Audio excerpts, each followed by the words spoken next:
In this last video on the series, we're going to compare the vector graphics approach with the bitmapped graphics approach and understand the advantages and disadvantages of each, and to be aware of some of the appropriate uses of each type. So let's start with vectors and their advantages. Well, as you probably understood from the previous video, the file size is kept relatively small, and this is regardless of how much you scale the image by.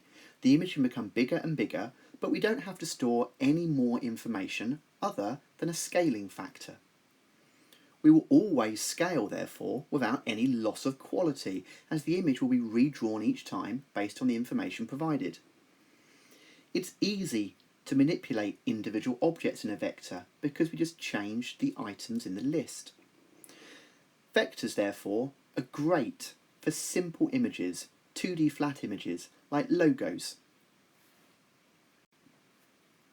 The disadvantage of vectors is they can't easily replicate an image with continuous areas of changing colour. For example, the sort of thing you take in a photograph. There's no way of manipulating individual pixels, so the level of detail in vectors tends to be quite simple. Bitmaps, therefore, on the other hand, are a great format for storing full colour images, for example the sort you take on a phone or a digital camera.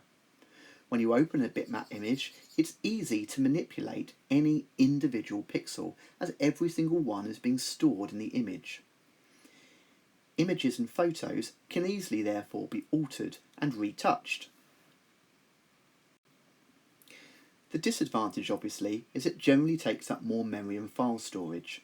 For a large bitmap or a large quality photo, there can be a very, very large number of pixels, with every one taking up 24 or more bits of information.